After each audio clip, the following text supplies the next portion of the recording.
Class 12 political science का paper CBSE का आने वाला है आप सबका बच्चों। तो उसमें सबसे इम्पोर्टेंट टॉपिक है ग्लोबलाइजेशन। ग्लोबलाइजेशन का मीनिंग सबसे पहले हम समझेंगे ग्लोबलाइजेशन का meaning. Integration of economy, free flow of trade.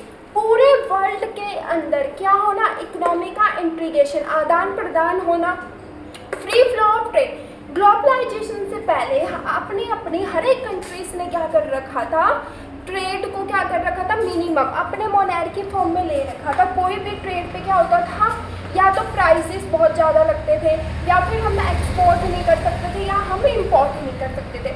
After globalisation क्या हो गया, फ्री फ्लो ऑफ ट्रेड बहुत सारी कंट्रीज में होने लग गया, और हमने क्या किया, एक्सपोर्ट इंपोर्ट्स ऑफ गुड्स करना भी बहुत बड़े लेवल पे स्टार्ट कर दिया। अब ये आता है कि चलो ग्लोबलाइजेशन, उससे पहले भी तो काम चल रहा था, फिर ऐसी क्या ज़रूरतें आ गई कि जिसकी वजह से हमें ग्लोबलाइजेशन करना पड़ा। तो कॉजेज ऑफ ग्लोबलाइजेशन मैं बता देती हूँ। ये क्वेश्चन आपका या तो 4 मार्क्स में आएगा या फिर 6 मार्क्स में आएगा। कॉजेज ऑफ ग्लोबलाइजेशन, फर्स्ट है improve transport.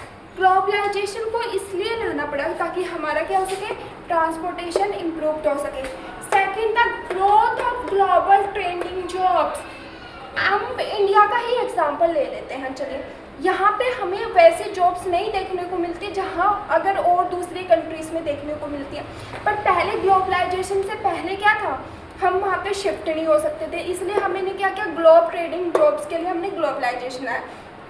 Third most important, growth of global India.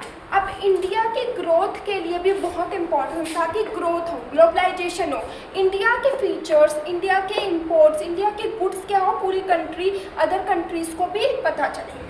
Fourth भी इम्पॉर्टेंट है, इम्प्रूव टेक्नोलॉजी। ग्लोबलाइजेशन के बाद हमारा जो टेक्नोलॉजी का प्रोसेस था वो भी क्या हुआ, बहुत ज़्यादा इम्प्रूव्ड हुआ।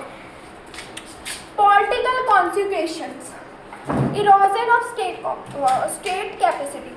After globalization erosion of state capacity हट गया, यानी कि क्या हो गया, अब इस पे गवर्नमेंट का अधिकार हट गया और सारी इंडस्ट्रीज क्या हो गई, प्राइवेटाइजेशन शुरू हो गई। प्राइवेटाइजेशन की वजह से क्या हो गया कि अब जो भी ट्रेड थे या फिर जो भी फैक्ट्रीज थी, इंडस्ट्रीज थी, वो अपनी मर्जी से क्या कर सकते हैं, कोई भी बिजनेस, कोई भी सेटअप कर सकते थे।